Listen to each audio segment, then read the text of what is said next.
칼날이 연골을 가르는 미세한 소리 혈관을 지지는 전기 소작기의 날카로운 소음, 그리고 심장 박동을 알리는 모니터의 규칙적인 비품. 수술실은 박선영 교수가 지휘하는 오케스트라의 연주회장이었다. 그녀의 눈은 현미경 렌즈에 고정되어 있었고 손가락은 마치 살아있는 생물처럼 정교하게 움직이며 찢어진 신경 다발을 한 올 한 올 이어 붙이고 있었다. 환자는 다발성 외상을 입은 유력 정치인이었고 이 수술의 성공 여부는 그녀의 명성뿐만 아니라 병원의 위상까지 걸려있는 중요한 과제였다. 그녀의 등 뒤에서 간호사가 조심스럽게 다가와 속삭였다. 교수님 응급실에서 연락이 왔습니다. 아주 긴급한 상황이라고 합니다. 선영은 눈도 떼지 않은 차에 대답했다. 지금은 집중해야 해. 다른 외상 외과 교수에게 연락해. 그녀의 목소리는 얼음장처럼 차가웠고 수술실의 모든 스태프들은 그녀의 집중력을 방해하지 않기 위해 숨을 죽였다.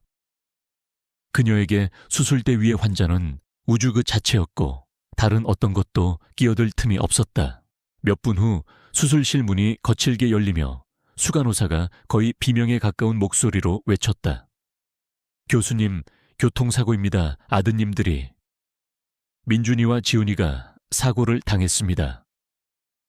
그 순간 선영의 손에 들려있던 섬세한 수술 도구가 바닥으로 떨어지며 날카로운 금속성 소리를 냈다. 수술실을 지배하던 규칙적인 비품이 그녀의 귀에는 더 이상 들리지 않았다. 세상이 무너지는 듯한 충격 속에서 그녀는 간신히 정신을 차리고 동료 의사에게 수술을 넘겼다.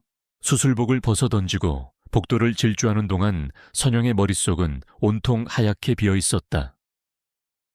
병원의 익숙한 복도가 낯설게 느껴졌고 동료들의 걱정스러운 얼굴도 눈에 들어오지 않았다. 응급실에 도착했을 때 그녀가 마주한 것은 전쟁터와 같은 아수라장이었다. 피냄새와 약품 냄새 환자들의 신음과 의료진의 고함소리가 뒤섞여 그녀의 이성을 마비시켰다. 그리고 그 혼돈의 중심에 피투성이가 된 채 누워있는 두 아이가 있었다. 그녀의 아들 민준이와 지훈이었다. 두 아이는 같은 구급차에 실려왔지만 상태는 확연히 달랐다. 민준이는 복부 출혈이 심각했고 혈압은 계속해서 떨어지고 있었다. 반면 지훈이는 머리에 심한 충격을 받았지만 아직까지는 활력 징후가 조금 더 안정적이었다. 응급의학과 과장이 다급하게 소리쳤다. 박 교수님, 두 아이 모두 즉시 수술이 필요합니다. 하지만 지금 당장 준비된 수술실은 하나뿐입니다. 외상 외과팀도 한 팀밖에 여유가 없습니다. 선영의 눈앞이 캄캄해졌다. 남편은 해외 출장 중이었고 지금 이 자리에서 결정을 내릴 수 있는 사람은 오직 그녀뿐이었다. 의사로서의 냉철한 이성과 어머니로서의 뜨거운 본능이 그녀의 내면에서 격렬하게 충돌했다. 두 아이 모두 그녀의 목숨보다 소중한 아들이었다. 하지만 지금 그녀는 의사였다. 생존 확률을 계산하고 가장 효율적인 선택을 해야 하는 외과 의사. 그녀는 두 아이의 차트를 번갈아 보며 빠르게 상태를 분석했다. 민준이의 생존 확률은 희박했다. 복부 대동맥 손상이 의심되었고 이미 과다 출혈로 쇼크 상태에 빠져 있었다. 수술에 들어간다 해도 성공을 장담할 수 없었다.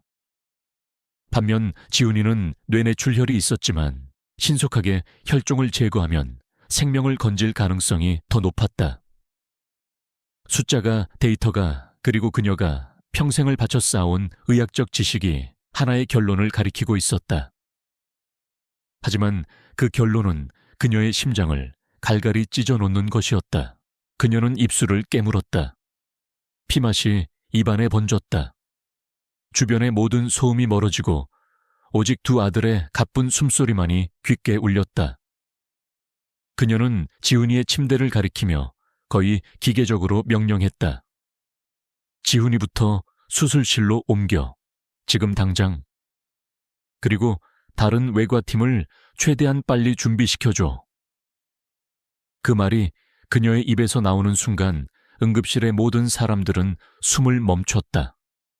어떻게 어머니가 그것도 친아들이 아닌 입양한 아들을 먼저 선택할 수 있단 말인가? 의료진은 그녀의 명령에 따라 일사불란하게 움직이기 시작했다.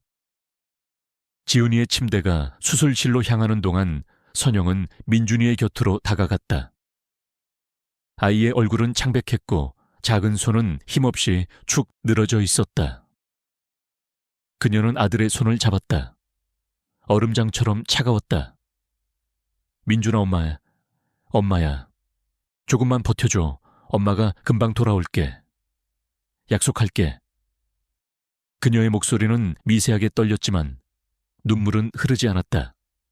지금 울음을 터뜨리면 그녀는 무너져 내릴 것이고 그러면 두 아이 모두를 잃을 수도 있었다. 선영은 곧바로 수술실로 향했다. 지훈이의 수술은 그녀의 집도 해 시작되었다. 그녀는 모든 감정을 배제한 채 오직 환자와 수술에만 집중했다. 두개골을 열고 혈종을 제거하는 과정은 한치의 오차도 없이 진행되었다. 그녀는 기계처럼 정확했고 강철처럼 냉정했다. 하지만 수술 내내 그녀의 머릿속에서는 민준이의 창백한 얼굴이 떠나지 않았다. 조금만 더 빨리, 조금만 더. 그녀는 속으로 되뇌며 수술의 속도를 높였다. 몇 시간에 걸친 사투 끝에 지훈이의 수술은 성공적으로 끝났다. 하지만 선영이 수술실을 나왔을 때 그녀를 기다리고 있던 것은 동료 의사의 침통한 얼굴이었다. 교수님. 민준 군이 수술 준비 중에 심정지가 왔습니다. 최선을 다했지만 결국 그 말은 날카로운 비수가 되어 그녀의 심장에 박혔다. 다리에 힘이 풀리며 그녀는 복도벽에 기대어 주저앉았다. 눈앞이 흐려지고 세상의 모든 소리가 사라졌다. 결국 그녀의 선택은 하나의 생명을 구하고 다른 하나의 생명을 잃게 만들었다. 의사로서 그녀는 최선의 선택을 했다고 스스로를 합리화하려 했지만 어머니로서 그녀는 용서받을 수 없는 죄를 지었다. 그녀는 자신이 버린 아들의 마지막 순간을 지켜주지 못했다. 그 차가운 결정이 앞으로 그녀의 삶을 어떤 지옥으로 몰고 갈지 그때의 박선영은 아직 알지 못했다. 비극은 이제 막 그 서막을 올렸을 뿐이었다. 민준이의 장례식은 비가 내리는 잿빛 하늘 아래에서 치러졌다. 검은 상복을 입은 박선영은 영정 사진 속에서 환하게 웃고 있는 아들을 멍하니 바라보았다. 아이의 미소는 너무나도 생생해서 금방이라도 엄마 하고 달려와 안길 것만 같았다. 하지만 그녀의 품은 이제 텅 비어 있었다. 조문객들의 위로와 동정 어린 시선이 그녀의 등 뒤에 비수처럼 꽂혔지만 그녀는 아무것도 느낄 수 없었다. 마치 두꺼운 유리벽 안에 갇힌 것처럼 세상의 모든 소리와 감정이 멀게만 느껴졌다. 남편 김진우는 장례식 내내 그녀의 곁에 서 있었지만 두 사람 사이에는 보이지 않는 거대한 벽이 존재했다. 그는 그녀를 한 번도 쳐다보지 않았고 단 한마디도 건네지 않았다. 그의 침묵은 그 어떤 비난보다도 더 날카롭게 그녀의 가슴을 후벼 팠다. 그는 온몸으로 그녀를 원망하고 있었다. 당신은 의사였지만 민준이의 엄마이기도 했어. 당신은 선택을 했고 내 아들을 버렸어. 그의 눈빛은 그렇게 말하고 있었다. 장례식이 끝나고 텅 빈 집으로 돌아왔을 때 비로소 그녀를 짓누르던 감각의 마비가 풀리기 시작했다. 집안 곳곳에는 민준이의 흔적이 배어 있었다. 현관에 놓인 작은 운동화 소파 위에 아무렇게나 벗어 던져진 야구 모자 냉장고에 붙어있는 삐뚤빼뚤한 글씨의 메모.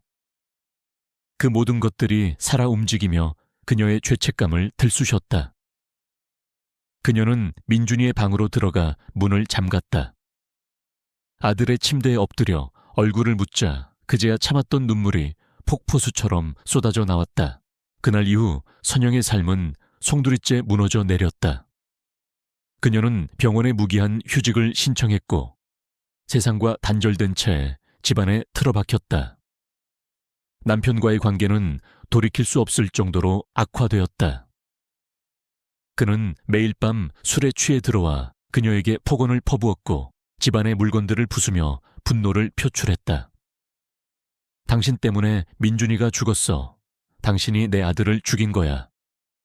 그 말은 진실이었기에 선영은 아무런 변명도 할 수 없었다. 며칠 후 최민호 형사가 집으로 찾아왔다. 그는 뺑소니 사건의 담당 형사였다. 그는 마르고 다부진 체격에 날카로운 눈빛을 가진 남자였다. 그는 의례적인 위로의 말을 건넨 후 본론으로 들어갔다. 사고 현장 근처에서 가해 차량으로 추정되는 차가 발견되었습니다. 완전히 불에 탄 상태였습니다. 전문적인 솜씨더군요. 증거를 남기지 않기 위해 의도적으로 불을 지른 것으로 보입니다. 선영은 무감각한 표정으로 그의 말을 듣고 있었다. 그녀에게는 이제 그런 것들이 중요하지 않았다. 하지만 최 형사의 다음 말은 그녀의 굳어있던 의식을 흔들었다. 이상한 점이 또 있습니다. 사고 현장에는 스키드 마크가 거의 없었습니다. 마치 브레이크를 밟을 생각조차 하지 않고 그대로 돌진한 것처럼요. 단순한 뺑소니, 사고로 보기에는 석연치 않은 구석이 많습니다. 혹시 최근에 누군가와 원한을 살 만한 일은 없으셨습니까? 그 순간 선영의 머릿속에서 무언가가 번뜩였다.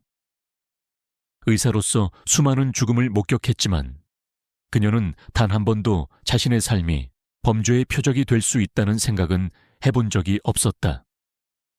그녀는 고개를 저었다. 없습니다. 저희는 그저 평범한 가족입니다. 최 형사는 더 이상 묻지 않고 자리에서 일어났다. 그는 명함을 건네며 말했다.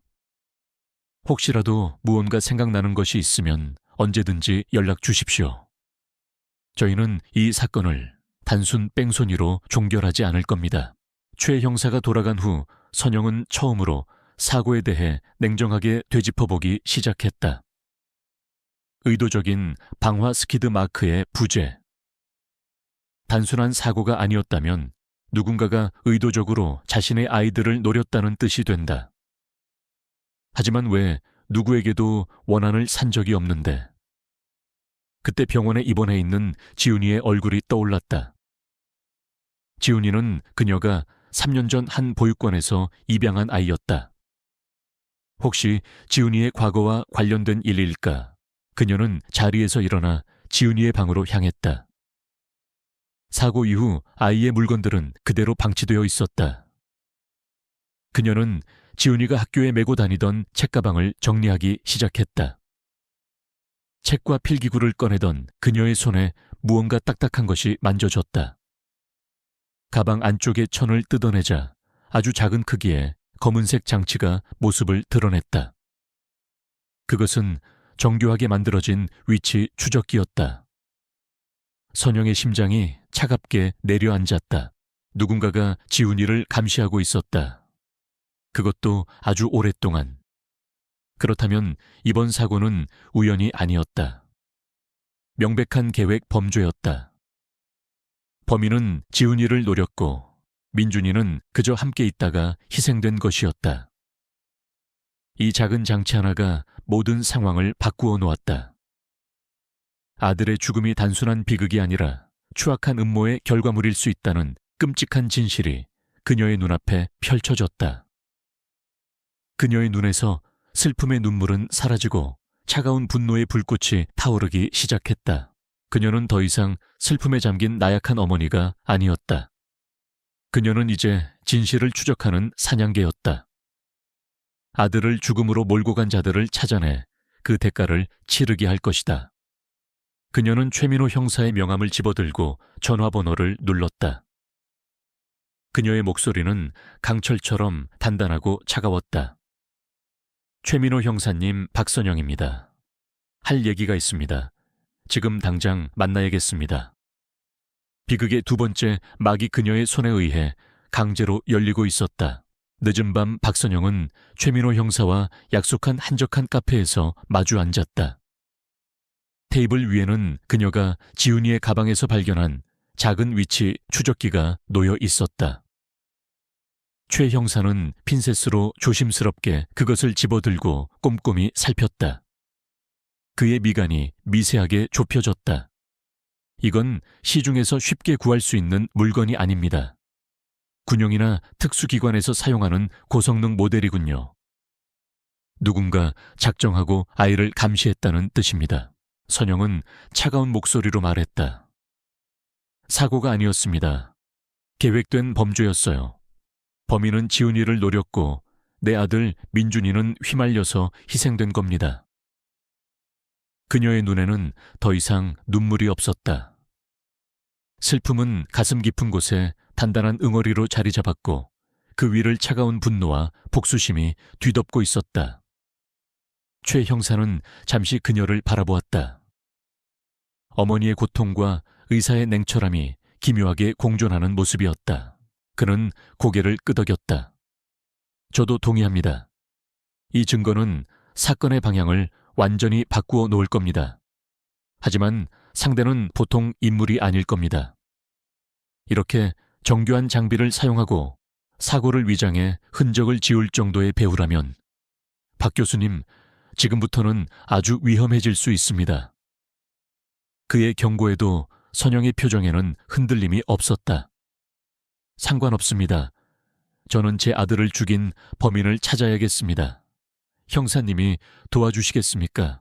최 형사는 결심한 듯 대답했다. 공식적인 재수사는 아직 어렵습니다. 상부의 허가가 필요하니까요. 하지만 비공식적으로는 제가 도울 수 있는 모든 것을 하겠습니다. 두 사람 사이에 침묵의 동맹이 맺어졌다. 최 형사는 추적기의 출처를 파악하는 동안 선영은 자신이 할 수 있는 일을 하기로 결심했다. 그것은 바로 지훈이의 과거를 파헤치는 것이었다. 모든 단서는 분명 그 아이에게서 시작되고 있었다. 다음 날 선영은 지훈이를 입양했던 보육원을 찾아갔다. 도시 외곽에 위치한 햇살 보육원은 낡았지만 정갈하게 관리되고 있었다. 원장 수녀는 갑작스러운 그녀의 방문에 놀라면서도 따뜻하게 맞아주었다. 선영은 지훈이가 병원에서 잘 회복하고 있다고 안심시킨 후 조심스럽게 본론을 꺼냈다. 원장님, 지훈이의 친어머니에 대해 조금 더 자세히 알 수 있을까요? 아이의 건강 문제 때문에 가족력을 알아야 할 것 같아서요. 원장 수녀의 얼굴에 곤란한 기색이 스쳤다. 저희는 입양된 아이의 개인정보는 철저하게 보호하고 있습니다. 규정상 알려드리기 어렵습니다. 하지만 아들을 잃은 슬픔과 진실을 찾으려는 간절함이 묻어나는 선영의 눈빛을 본 그녀는 마음이 약해졌다. 그녀는 선영을 자신의 작은 사무실로 데려가 낡은 서류철 하나를 꺼내주었다. 지훈이의 어머니 이름은 서지윤 씨였습니다. 아이를 맡길 당시 23세 아주 젊은 여성이었죠. 서류에는 기본적인 정보 외에 특별한 것은 없었다. 하지만 서류 맨 아래 다른 필체로 쓰인 작은 메모가 선영의 눈에 들어왔다. 사망 사유 추락사 자살로 종결. 선영의 심장이 쿵 내려앉았다. 자살이라고요. 원장 수녀는 한숨을 쉬며 말했다. 경찰은 그렇게 결론 내렸지만 저는 믿지 않아요. 지훈 씨는 지훈이를 위해서라도 악착같이 살려고 했던 사람이었습니다. 아이를 잠시 맡기면서 꼭 다시 데리러 오겠다고 몇 번이나 약속했으니까요. 원장 수녀는 무언가 결심한 듯 서류철 깊숙한 곳에서 낡은 사진 한 장을 더 꺼내주었다.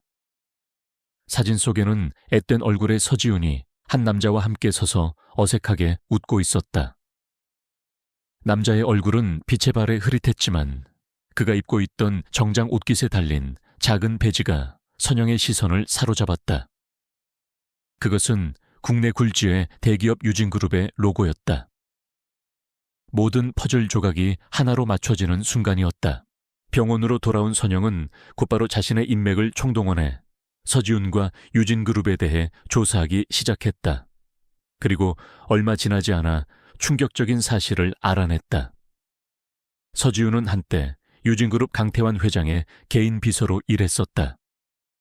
그녀가 회사를 그만둔 시기는 지훈이를 임신했을 시기와 정확히 일치했다. 강태환 회장. 언론에 거의 모습을 드러내지 않아 그림자 회장으로 불리는 돈과 권력으로 대한민국을 좌지우지하는 무소불위의 인물. 그 순간 선영의 휴대폰이 울렸다. 병원장의 비서였다. 교수님, 원장님께서 급히 찾으십니다. 원장실의 공기는 무겁게 가라앉아 있었다. 원장은 초조한 얼굴로 그녀에게 서류 한 장을 내밀었다. 그것은 유진그룹 법무팀에서 보낸 공식적인 협조 요청 공문이었다. 내용은 현재 대한대학교 병원에 입원 중인 강지훈 군을 유진그룹 산하의 최첨단 의료시설로 이송하여 최상의 치료를 제공하겠다는 것이었다. 원장은 난처한 목소리로 말했다. 박 교수, 강태환 회장이 어떤 사람인지 잘 알지 않나. 그의 제안을 거절했다가는 우리 병원 전체가 공영에 처할 수 있어. 이건 부탁이 아니라 사실상 명령이야. 선영은 공문을 쥔 손을 부들부들 떨었다. 이제 모든 것이 명확해졌다. 강태환이 지훈이의 친부였다. 그는 자신의 핏줄을 되찾기 위해 사고를 위장했고 이제는 권력을 이용해 아들을 빼앗으려 하고 있었다. 선영은 차갑게 식은 눈으로 원장을 바라보았다. 그녀의 목소리는 조용했지만 그 안에 담긴 결의는 그 어떤 고함보다도 단단했다. 못합니다. 지훈이는 제 아들이고 이 병원의 환자입니다. 강태환 회장이 아니라 대한민국 대통령이 와도 저는 제 아들을 내줄 수 없습니다. 그녀의 선전포고는 병원장뿐만 아니라 보이지 않는 곳에서 모든 것을 지켜보고 있을 강태환에게 보내는 경고였다. 거대한 권력과의 정면 대결이 그렇게 시작되고 있었다. 박선영의 단호한 거절은 병원장 오정식의 얼굴을 잿빛으로 만들었다. 그는 자리에서 벌떡 일어나 그녀를 향해 소리쳤다. 박 교수, 지금 제정신인가 상대는 유진그룹의 강태환 회장이야. 우리 병원 하나쯤은 손가락 하나로도 뭉개버릴 수 있는 사람이라고. 당신 고집 때문에 우리 모두가 길바닥에 나앉게 될 수도 있단 말이야. 하지만 선영은 조금도 물러서지 않았다. 그녀의 눈빛은 오히려 더 차갑고 단단해졌다. 그녀는 병원장을 향해 허리를 숙였다. 원장님 심정은 이해합니다. 하지만 저는 의사이기 이전에 지훈이의 어머니입니다. 제 결정은 변하지 않을 겁니다. 병원에 피해가 간다면 모든 책임은 제가 지겠습니다. 그 말을 남기고 그녀는 원장실을 나왔다. 복도를 걷는 그녀의 등 뒤로 병원장의 분노에 찬 고함 소리가 희미하게 들려왔다. 그녀는 이미 거대한 폭풍의 눈으로 걸어 들어가고 있음을 직감했다. 강태환의 방역은 예상보다 훨씬 빠르고 잔인했다. 다음 날 아침 한 인터넷 타블로이드 신문에 자극적인 제목의 기사가 실렸다. 명문대 병원 여의사 재벌가 입양아 살리려 친아들 죽게 내버려둬. 충격적인 의료윤리 논란. 기사는 교묘하게 사실을 왜곡하고 악의적인 추측을 덧붙여 선영의 선택을 비정한 엄마의 탐욕스러운 계산으로 몰아갔다. 그녀가 의학적 판단이 아닌 입양한 아들의 화려한 배경을 보고 그런 결정을 내렸다는 암시였다. 그 기사는 들불처럼 번져나갔다. 순식간에 모든 언론과 소셜미디어가 이 사건으로 도배되었다. 박선영의 이름은 실시간 검색어 순위에서 내려올 줄 몰랐고 그녀의 신상 정보와 사진이 인터넷에 무분별하게 퍼져나갔다. 사람들은 그녀를 악마 같은 엄마, 돈에 눈이 먼 의사라고 부르며 비난을 퍼부었다. 병원 앞은 그녀의 얼굴을 보기 위해 몰려든 기자들과 유튜버들로 인산인해를 이루었다. 병원은 거센 비난 여론에 속수무책으로 흔들렸다. 외부의 압력과 내부의 동요가 극에 달하자 병원 이사회는 결국 긴급 윤리위원회를 소집했다. 선영은 피의자처럼 위원회에 출석해야 했다. 한때 그녀를 존경하고 따르던 동료 의사들은 이제 그녀를 차가운 눈으로 신문했다. 박선영 교수는 당시의 결정이 오직 의학적 소견에 따른 것이었음을 증명할 수 있습니까? 사적인 감정이 개입되지 않았다고 확신할 수 있습니까? 그녀는 모든 질문에 침착하고 논리적으로 답변했다. 두 아이의 상태 당시의 응급실 상황, 그리고 생존 확률에 근거한 자신의 판단 과정을 막힘없이 설명했다. 하지만 그들의 귀에는 아무것도 들리지 않는 듯 했다. 그들은 이미 결론을 내려놓고 있었다. 강태환이라는 거대한 권력 앞에 진실 따위는 중요하지 않았다. 며칠 후 그녀에게 공식적인 징계 통보가 내려왔다. 무기한 정직 처분이었다. 그것은 그녀의 의사 인생에 대한 사형 선고나 다름없었다. 평생을 바쳐 쌓아온 명예와 신뢰가 한순간에 무너져 내렸다. 그녀는 자신의 사무실에서 짐을 챙겨 병원을 나와야 했다. 그녀를 향해 터지는 카메라 플래시와 쏟아지는 기자들의 질문을 뚫고 걸어가는 그 길은 마치 가시밭길처럼 고통스러웠다. 그녀는 완전히 고립되었다. 아무도 그녀의 편에 서주지 않았고 아무도 그녀의 말을 믿어주지 않았다. 한편 최민호 형사 역시 보이지 않는 압력에 시달리고 있었다. 경찰서장이 그를 호출했다. 서장은 곤란한 표정으로 서류 하나를 내밀었다. 뺑소니 사건의 자수서였다. 한 노숙인이 자신이 술에 취해 운전하다 사고를 냈다고 자백했다는 것이다. 최 형사는 어이가 없었다. 말도 안 됩니다. 이건 조작입니다. 제가 확보한 증거와는 전혀 다릅니다. 그는 위치 추적기와 방화된 차량에 대해 열변을 토했지만 서장은 그의 말을 가로막았다. 최 형사 이쯤에서 그만하게. 위에서 내려온 지시야. 더 이상 이 사건에 손대지 말게. 이건 경고일세. 서장의 단호한 말에 최 형사는 입을 다물 수밖에 없었다. 강태환의 힘은 경찰 조직의 최고위층까지 미치고 있었다. 공권력의 이름으로 진실을 파헤치려 했던 그의 노력은 그렇게 허무하게 가로막혔다. 그는 선영에게 이 절망적인 소식을 전할 수밖에 없었다. 유일한 지원군마저 힘을 잃은 것이다. 그날 밤 선영은 텅 빈 집 거실에 홀로 앉아 있었다. 텔레비전에서는 여전히 그녀를 비난하는 뉴스가 흘러나오고 있었다. 그때 남편 진우가 술에 취해 비틀거리며 들어왔다. 그는 그녀 앞에 이혼 서류를 내던졌다. 당신의 그 잘난 선택이 우리를 어디까지 끌고 왔는지 봐. 아들도 잃고 직장도 잃고 명예도 잃었어. 당신은 모든 걸 망쳤어. 난 더 이상 당신과 함께 할 수 없어. 그 말을 끝으로 그는 뒤도 돌아보지 않고 집을 나갔다. 이제 그녀에게는 정말 아무것도 남지 않았다. 사랑하는 아들 남편 그리고 평생의 자부심이었던 의사라는 이름까지. 세상은 그녀를 철저히 외면하고 짓밟았다. 칠흑 같은 어둠과 절망이 그녀의 온몸을 휘감았다. 강태환은 그녀에게서 모든 것을 빼앗고 그녀를 사회적으로 매장시켰다. 하지만 그는 한 가지를 몰랐다. 모든 것을 잃은 사람은 더 이상 두려워할 것도 없다는 사실을. 그녀의 눈에서 뜨거운 눈물이 흘러내렸지만 그 눈빛은 절망이 아닌 도끼로 번뜩이고 있었다. 칠흑 같은 절망 속에서 박선영은 밤을 지새웠다. 모든 것을 잃었다는 상실감과 아들을 지키지 못했다는 죄책감이 독처럼 온몸으로 퍼져나갔다. 하지만 동이 트고 창문으로 희미한 빛이 스며들었을 때 그녀의 눈빛은 달라져 있었다. 이대로 무너질 수는 없었다. 민준이의 억울한 죽음을 그리고 자신을 나락으로 떨어뜨린 거대한 음모를 이대로 묻어버릴 수는 없었다. 그녀는 복수를 결심했다. 의사의 메스가 아닌 진실이라는 칼날로 강태환의 심장을 겨눌 것이다. 그녀는 컴퓨터를 켜고 밤새도록 유진그룹과 강태환에 대한 모든 정보를 샅샅이 뒤졌다. 수많은 기사와 자료 속에서 그녀는 유독 한 이름에 시선이 멈췄다.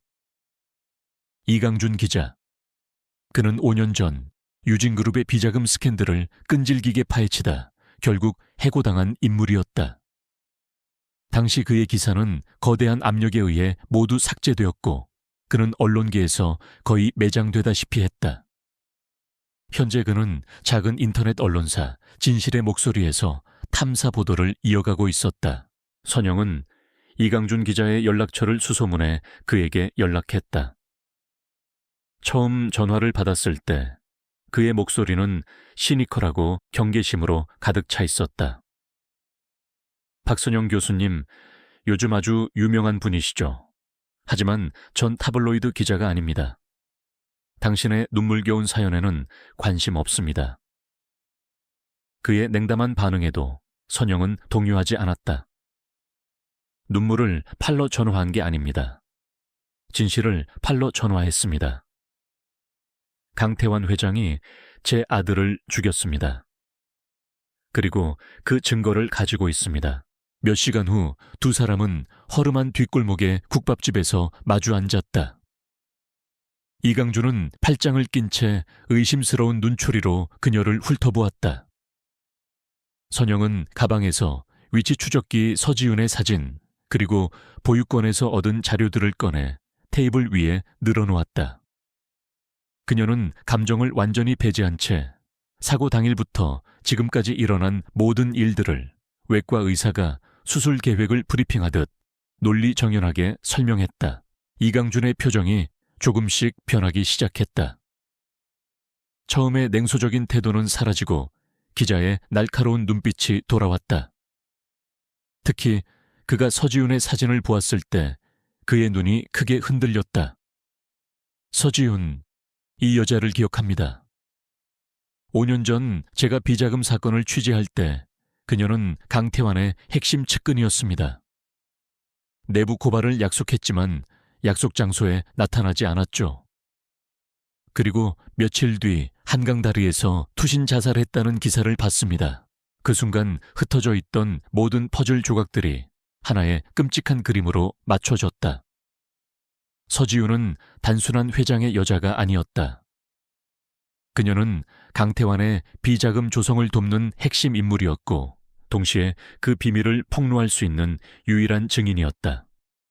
강태환은 그녀와 뱃속의 아이를 함께 제거하려 했지만 서지훈은 그에게서 도망쳐 지훈이를 낳았던 것이다.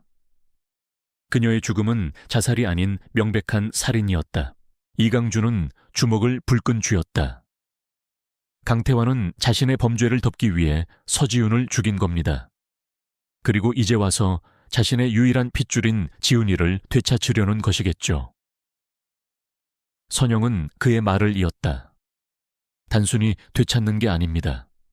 그는 사고를 위장해 저를 사회적으로 매장시키고 제게서 모든 것을 빼앗으려 했어요.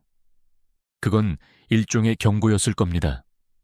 감히 자신의 것을 건드린 자의 말로가 어떤 것인지를 보여주는. 이제 모든 것이 명확해졌다. 민준이의 죽음은 거대한 음모의 시작에 불과했다. 이것은 단순히 한 어머니의 복수가 아니었다. 돈과 권력으로 법 위에 군림하며 자신의 제국을 지키기 위해 살인까지 서슴지 않는 괴물에 맞서는 싸움이었다. 이강준은 선영을 바라보며 말했다. 박 교수님, 당신은 지금 호랑이 굴에 제 발로 걸어 들어온 겁니다. 상대는 언론, 검찰, 경찰까지 모두 소나기에 쥔 인물입니다. 우리 둘이서 상대하기에는. 선영은 그의 말을 잘랐다. 그녀의 목소리는 얼음장처럼 차가웠지만 그 안에는 용암처럼 뜨거운 결의가 흐르고 있었다. 전 아들을 잃었습니다. 남편도 직업도 명예도 모두 잃었습니다. 더 이상 잃을 것도 두려울 것도 없습니다. 이강준 기자님은 어떻습니까? 5년 전에 빼앗긴 기자로서의 자존심과 진실을 되찾고 싶지 않으십니까? 그녀의 직설적인 질문에 이강준의 눈빛이 세차게 타올랐다. 그는 잠시 침묵하다가 결심한 듯 자리에서 일어났다. 제 사무실로 가시죠. 이제부터 전쟁 계획을 짜야겠습니다. 두 명의 동맹은 그렇게 시작되었다. 모든 것을 잃은 의사와 진실을 빼앗긴 기자. 그들은 거대한 악의 제국을 무너뜨리기 위해 위험하고 외로운 싸움에 몸을 던지기로 결심했다. 이강준의 비좁은 사무실 벽에는 강태환과 유진그룹 관계자들의 사진이 붙기 시작했고 그들의 범죄를 입증할 단서들이 거미줄처럼 엮이기 시작했다. 유진그룹의 펜트하우스 사무실, 거대한 통유리창 너머로 서울의 야경이 보석처럼 펼쳐져 있었다. 강태환 회장은 두꺼운 시가 연기를 내뿜으며 맞은편에 선 비서의 보고를 듣고 있었다. 비서는 박선영이 이강준 기자와 접촉한 사실과 그들의 모든 움직임을 촬영한 사진들을 태블릿 PC로 보여주었다. 강태환은 사진 속 선영의 지친 얼굴을 보며 재미있다는 듯 비웃었다. 고작 의사 나부랭이가 이제는 절 지난 기자놈까지 끌어들였군. 발버둥 치는 모습이 꽤나 가련하구나. 그의 목소리는 부드러웠지만 그 안에는 상대를 벌레처럼 여기는 오만함이 가득했다. 비서가 조심스럽게 물었다. 어떻게 처리할까요? 이강준은 한 번 당해봐서 그런지 예전보다 훨씬 더 조심스럽게 움직이고 있습니다. 강태환은 잠시 생각에 잠겼다. 그는 선영의 이 성가신 저항이 슬슬 귀찮아지기 시작했다. 그는 시가를 재떨이에 비벼끄며 말했다. 사냥감이 너무 오래 날뛰면 사냥의 재미가 떨어지는 법이지. 이제 그만 끝내야겠다. 더 이상 기다릴 필요 없어. 내 아들을 데려와라. 그리고 그 여자에게는 자신이 얼마나 무력하고 어리석은 존재인지 뼈저리게 느끼게 해줘. 그의 명령은 차갑고 단호했다. 그것은 더 이상 경고가 아닌 실질적인 행동 개시를 알리는 신호였다. 그의 눈빛은 먹잇감을 덮치기 직전의 포식자처럼 번뜩였다. 며칠 후 병원 특실에서 회복 중이던 지훈이는 창밖을 보며 그림을 그리고 있었다. 박선영은 잠시 짬을 내 아들의 곁을 지키고 있었다. 비록 핏줄로 이어진 사이는 아니었지만 함께 고난을 겪으며 두 사람의 유대감은 그 어느 때보다도 깊어지고 있었다. 선영은 지훈이의 머리를 부드럽게 쓰다듬으며 말했다. 지훈아, 이제 거의 다 나았네. 조금만 더 힘내자. 엄마가 꼭 지켜줄게. 지훈이는 그런 그녀를 보며 환하게 웃었다. 그때였다. 병원 복도에서 갑자기 화재 경보가 요란하게 울리기 시작했다. 복도 전체에 비상등이 켜지고 사람들의 비명과 다급한 발소리가 뒤섞여 아수라장이 되었다. 한 간호사가 병실 문을 열고 외쳤다. 불이야, 모두 대피하세요. 선영은 순간적으로 위험을 직감했지만 아들을 먼저 챙겨야 했다. 그녀가 지훈이를 부축하려 몸을 돌리는 순간 의사 가운을 입은 건장한 남자 2명이 병실로 들이닥쳤다. 그들은 일사불란하게 움직였다. 한 명은 소리를 지르려는 간호사의 입을 막고 제압했고 다른 한 명은 선영을 거칠게 밀쳐냈다. 선영이 균형을 잃고 바닥에 넘어지는 사이 그들은 지훈이를 침대에서 강제로 끌어내어 품에 안고 병실을 빠져나갔다. 모든 것이 눈 깜짝할 사이에 벌어졌다. 선영은 비명을 지르며 그들을 쫓아가려 했지만 복도는 대피하는 사람들로 가득 차 한 발짝도 나아가기 어려웠다. 화재 경보는 오작동이었다. 혼란이 가라앉았을 때 지훈이는 이미 사라지고 없었다. 병원은 발칵 뒤집혔고 경찰이 출동해 수사를 시작했다. 언론은 이 사건을 놓치지 않았다. 정직당한 의사의 아들 병원에서 납치, 허술한 보안과 보호자 책임 논란. 모든 비난의 화살은 또다시 박선영에게로 향했다. 강태환이 계획한 대로 그녀는 아들 하나는 죽게 내버려 두고 다른 아들 하나는 납치당하게 만든 무능하고 무책임한 엄마로 낙인 찍혔다. 경찰의 수사는 지지부진했다. 범인들은 CCTV를 교묘하게 피했고 아무런 단서도 남기지 않았다. 그들은 단순 금품을 노린 납치 사건으로 가닥을 잡고 엉뚱한 방향으로 수사력을 낭비하고 있었다. 하지만 선영은 달랐다. 그녀는 경찰 통제선을 뚫고 지훈이가 사라진 병실로 들어갔다. 그녀는 외과 의사의 눈으로 범죄 현장이 된 그곳을 샅샅이 훑기 시작했다. 그녀는 경찰이 보지 못하는 미세한 흔적을 찾고 있었다. 모든 것이 평소와 다름없어 보였다. 하지만 그때 그녀의 시선이 지훈이의 침대 옆에 있던 링거대에 멈췄다. 금속으로 된 링거대 기둥의 한가운데 아주 미세한 균열이 나 있었다. 그것은 맨눈으로는 거의 식별하기 힘든 머리카락 굵기의 실금이었다. 과거에 그녀는 지훈이에게 골절의 역학에 대해 설명해주며 뼈가 부러지기 직전 스트레스가 집중되면 이런 미세 균열이 생긴다고 가르쳐준 적이 있었다. 선영은 심장이 멎는 듯했다. 이것은 우연이 아니었다. 지훈이가 남긴 메시지였다. 납치범들에게 끌려가는 절체절명의 순간 아이는 자신이 엄마에게 배운 지식을 이용해 단서를 남긴 것이다. 범인 중 한 명이 자신을 제압할 때 그 힘을 역이용해 링거대에 순간적인 충격을 가해 이 균열을 만든 것이 틀림없었다. 선영은 휴대폰을 꺼내 그 미세 균열을 여러 각도에서 촬영했다.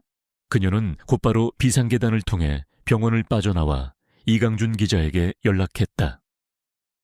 그녀의 목소리는 분노와 슬픔을 넘어 차가운 확신으로 가득 차 있었다. 강태환이 지훈이를 데려갔어요. 하지만 그 녀석 아주 큰 실수를 했습니다. 내 아들을 너무 얕봤어요. 그녀는 이강준과 비공식적으로 접촉을 유지하고 있던 최민호 형사에게 사진을 전송했다. 강태환은 자신이 완벽하게 승리했다고 생각하겠지만 그는 모자의 방역이 이제부터 시작이라는 것을 알지 못했다. 박선영이 보내온 사진을 본 최민호 형사와 이강준 기자는 즉시 그녀의 비밀 아지트가 된 이 기자의 사무실로 모였다. 최 형사는 자신의 인맥을 통해 국립과학수사연구원의 금속공학 전문가에게 비공식적으로 사진 분석을 의뢰했다. 몇 시간 뒤 놀라운 결과가 돌아왔다. 링거대에 남은 미세 균열은 순도 높은 백금 합금 소재의 물체와 강하게 부딪혔을 때 생기는 전형적인 스트레스 흔적이라는 것이었다. 백금 합금이라고 이강준 기자의 눈이 번뜩였다. 그는 곧바로 강태환 회장의 측근들에 대한 자료를 다시 훑기 시작했다. 강태환의 수족처럼 움직이는 인물들, 그 중에서도 특히 오랫동안 그의 온갖 더러운 일을 처리해온 백 실장이라는 인물이 있었다. 이강준은 과거 그를 취재하며 찍었던 사진들을 확대했다. 사진 속 백 실장의 손목에는 독특한 디자인의 백금 시계가 채워져 있었다. 이제 목표물이 특정되었다. 문제는 백 실장과 지훈이의 위치를 파악하는 것이었다. 여기서 최민호 형사가 움직였다. 그는 경찰 내부망에 접근할 수 있는 자신의 권한을 몰래 이용했다. 공식적인 영장도 허가도 없는 불법적인 수사였지만 그는 기꺼이 위험을 감수했다.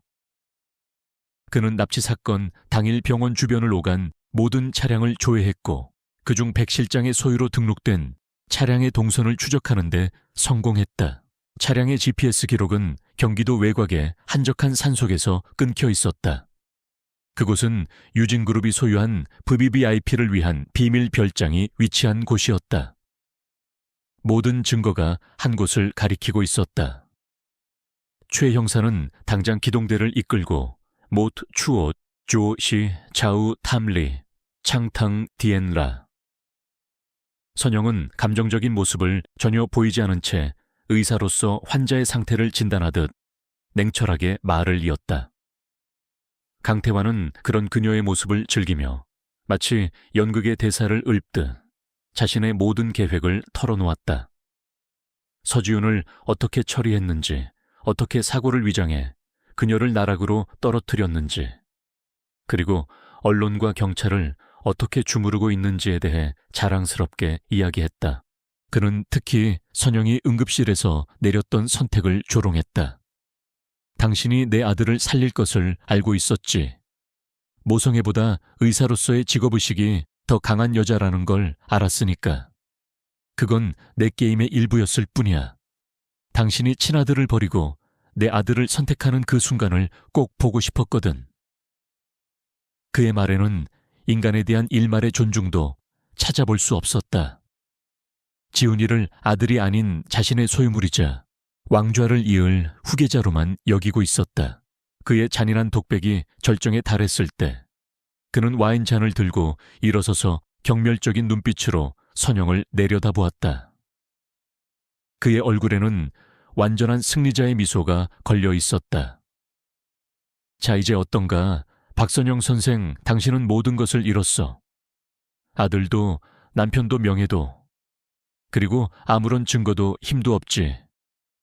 당신에게 남은 건 친아들을 헛되이 희생시켰다는 끔찍한 진실뿐이야. 그는 자신의 승리를 만끽하며 그녀가 절망에 무너지는 모습을 기대했다. 하지만 그는 자신이 그녀의 덫에 완벽하게 걸려들었다는 사실을 전혀 알지 못했다.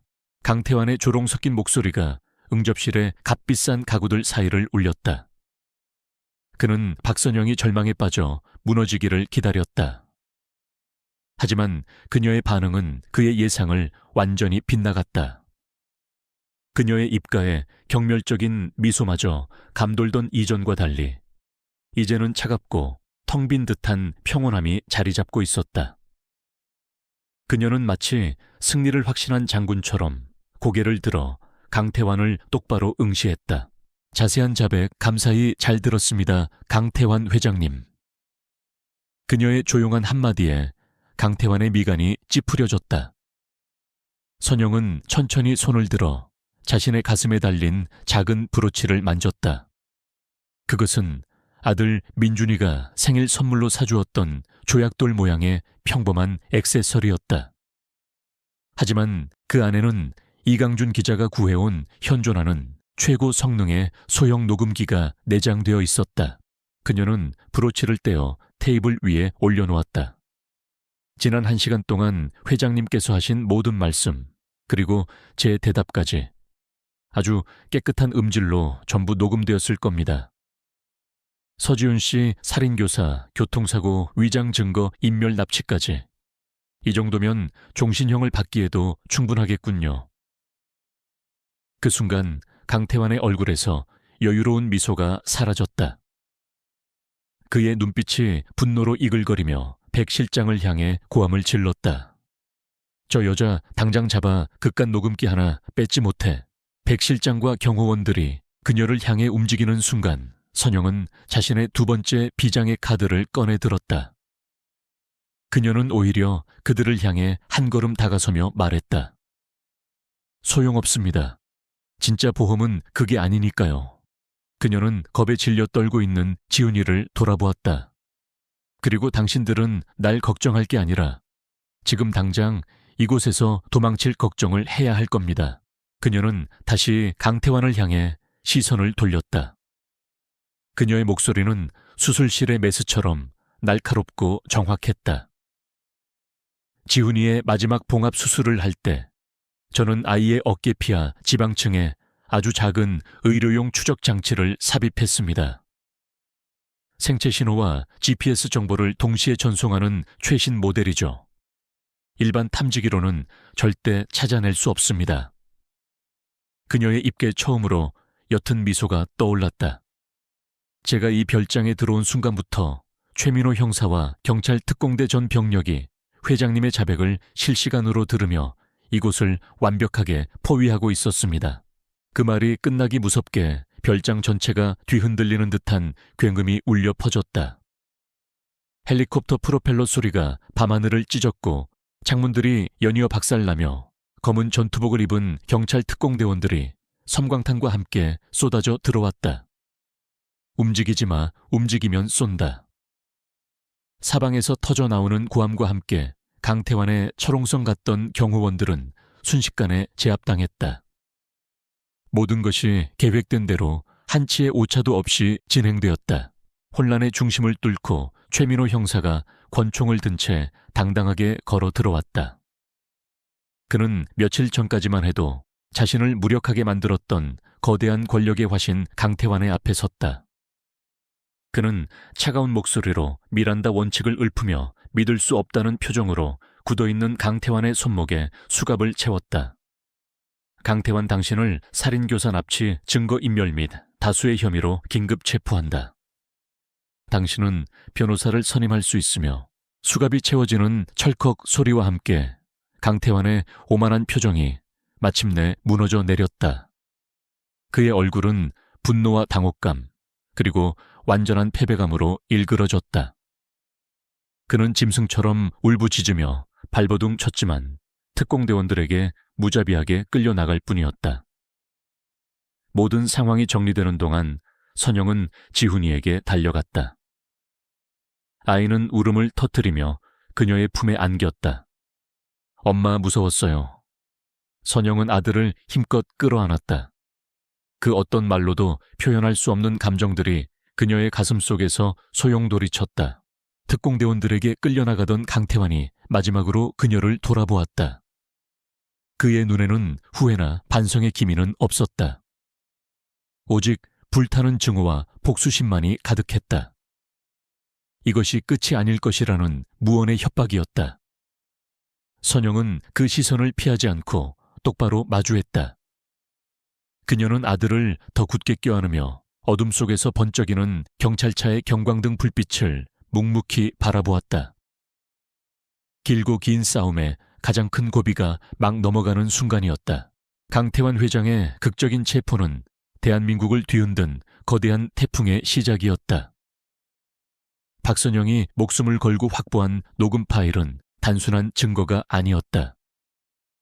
그것은 부패와 범죄로 쌓아 올린 유진그룹이라는 거대한 제국의 심장을 꿰뚫는 창과도 같았다. 이강준 기자의 작은 인터넷 언론사 진실의 목소리가 단독으로 이 파일을 공개하자 세상은 발칵 뒤집혔다. 불과 며칠 전까지만 해도 박선영을 비난하던 언론들은 언제 그랬냐는 듯 태도를 바꾸었다. 모든 방송사와 신문사는 강태환의 충격적인 자백 내용을 대서특필하기 시작했다. 서지훈의 죽음과 민준이의 교통사고가 재조명되었고 강태환의 악마적인 행각이 낱낱이 드러나자 국민적인 분노가 들끓었다. 유진그룹의 주가는 연일 폭락했고 그룹의 이미지는 회복 불가능한 수준으로 추락했다. 강태환의 체포는 도미노처럼 거대한 붕괴를 불러왔다. 검찰은 대규모 특별수사팀을 꾸렸고 그의 비호 아래 온갖 불법을 저질러온 정계 재계 법조계의 유력 인사들이 줄줄이 소환되었다. 강태환이라는 거대한 방패막이 사라지자 그에게 충성하던 하수인들은 살아남기 위해 서로의 죄를 폭로하기 시작했다. 추악한 커넥션의 실체가 드러날수록 유진 제국은 뿌리부터 썩어 문드러지고 있었다. 이 과정에서 박선영의 모든 누명은 벗겨졌다. 그녀를 정직시켰던 대한대학교 병원은 공식적으로 사과 성명을 발표하고 그녀의 복직을 요청했다.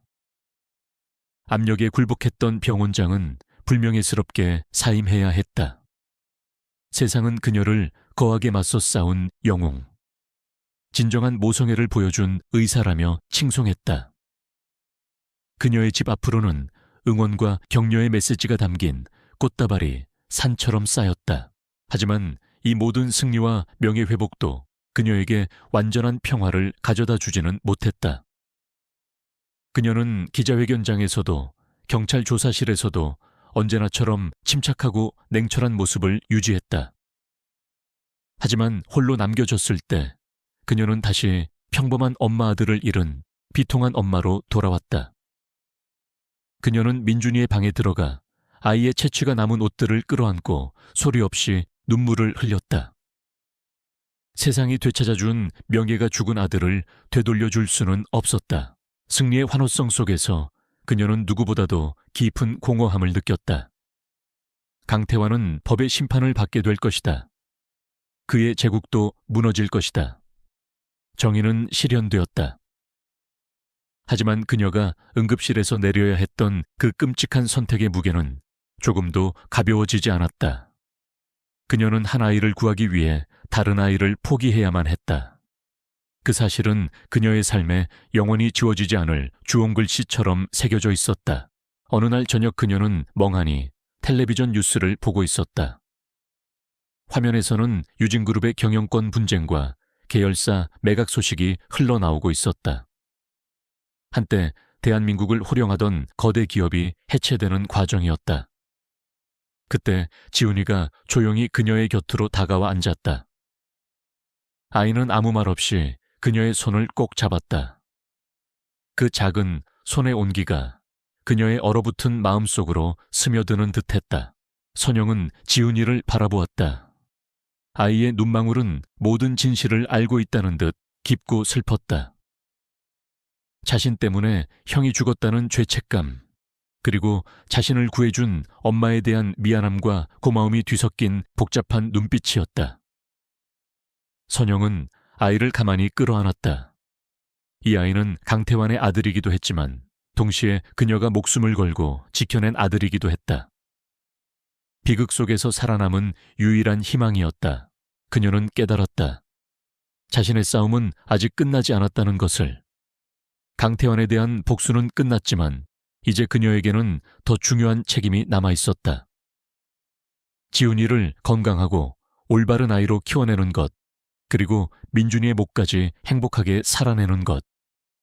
그것이 죽은 아들에게, 그리고 살아남은 아들에게 그녀가 해줄 수 있는 유일한 속죄이자 약속이었다. 정의는 구현되었지만 상처는 여전히 아물지 않았다. 진정한 평화는 아직 멀리 있었다. 1년이라는 시간이 흘렀다. 대한민국을 떠들썩하게 했던 유진그룹 게이트의 광풍은 잦아들었고 사람들의 기억 속에서 서서히 잊혀갔다. 강태환은 법정 최고형인 무기징역을 선고받고 교도소에 수감되었다.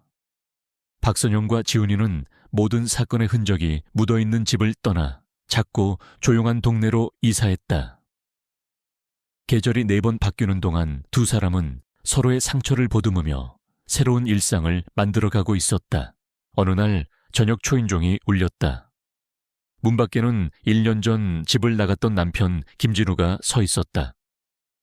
그는 몹시 수척하고 초췌한 모습이었다. 그는 선영의 앞에 고개를 깊이 숙였다. 여보, 미안하오. 내가 어리석었어. 당신이 가장 힘들 때 곁에 있어 주지 못하고 상처만 줬어. 평생을 후회하고 반성하며 살았어. 제발 내게 당신과 지훈이의 곁에서 당신의 상처를 함께 짊어질 기회를 주시오. 그의 눈에는 진심 어린 후회의 눈물이 고여 있었다. 선영은 아무 말 없이 그를 바라보았다. 그녀의 마음속에 있던 원망과 분노는 이미 시간의 흐름 속에서 희미해진 지 오래였다. 그 역시 강태환이 만든 비극의 또 다른 피해자일 뿐이었다. 그녀는 문을 열어 그가 들어올 길을 터주었다. 완벽한 용서는 아니었지만 함께 슬픔을 마주하고 이겨내기로 한 두 사람의 조용한 화해였다. 선영은 다시 병원으로 돌아갔다. 하얀 의사 가운을 입고 수술실에 들어선 순간 그녀는 비로소 자신이 있어야 할 곳으로 돌아왔음을 느꼈다. 그녀의 손은 여전히 정교했고 판단은 그 어느 때보다도 냉철했다. 하지만 그녀는 더 이상 수술대 위의 환자를 단순한 데이터와 확률로만 보지 않았다. 모든 환자에게는 그들을 기다리는 소중한 가족이 있다는 사실을 그녀는 뼈아픈 경험을 통해 알게 되었기 때문이다. 그녀의 의술은 더욱 깊어졌고 환자를 대하는 마음은 더욱 따뜻해졌다. 그녀는 대한민국 최고의 외상, 외과 의사라는 명성을 되찾았지만 이제 그런 타이틀은 그녀에게 중요하지 않았다. 그녀에게 중요한 것은 오직 자신의 손으로 한 사람의 생명을 더 살려내는 것, 그리고 그 가족에게 희망을 되돌려주는 것뿐이었다. 그것이 그녀가 의사로서 살아가는 새로운 이유가 되었다. 민준이의 두 번째 기일 선영은 지훈이와 진우의 손을 잡고 아들이 잠들어 있는 언덕을 찾았다. 작고 하얀 비석 앞에는 그녀가 좋아하던 프리지어 꽃이 놓여 있었다. 그녀는 비석에 새겨진 아들의 이름을 부드럽게 쓸어보았다. 민준아, 엄마 왔어. 잘 지내고 있지? 그녀의 목소리는 담담했지만 그 안에는 사무치는 그리움이 담겨 있었다. 그녀는 아들의 무덤 앞에서 오랫동안 침묵을 지켰다. 그리고 마침내 가슴속에 묻어두었던 말을 꺼냈다. 미안해, 아들. 엄마가 정말 미안해. 그리고 고마워. 너의 희생 덕분에 엄마는 더 좋은 의사가 되었고 더 강한 엄마가 될 수 있었어. 하늘에서 꼭 지켜봐줘. 엄마가 지훈이랑 아빠랑 네 목까지 열심히 그리고 행복하게 살아갈게. 약속할게. 그녀의 뺨 위로 눈물 한 방울이 흘러내렸지만 그녀는 미소 짓고 있었다. 더 이상 죄책감에 갇힌 슬픔이 아니었다. 아들에 대한 사랑과 약속, 그리고 앞으로 나아가야 할 삶에 대한 다짐이었다. 지훈이가 다가와 그녀의 눈물을 닦아주었고 진우는 두 모자의 어깨를 따뜻하게 감싸주었다. 세 사람은 한참 동안 그 자리에 서서 서로의 온기를 나누며 아픔을 위로했다. 몇 년 후 박선영은 정부와 여러 기업의 후원을 받아 국내 최대 규모의 권역외상센터를 설립했다. 그녀는 센터장이 되어 예전의 자신처럼 절체절명의 선택의 기로에 놓인 의사들과 환자들을 위해 모든 것을 바쳤다. 지훈이는 형을 닮아 마음이 따뜻하고 정의로운 청소년으로 성장했다. 비극은 그녀에게서 많은 것을 앗아갔지만 동시에 그녀를 더욱 강하고 성숙한 인간으로 만들었다. 그녀는 지옥 같은 고통을 딛고 일어선 상처 입은 치유자였다.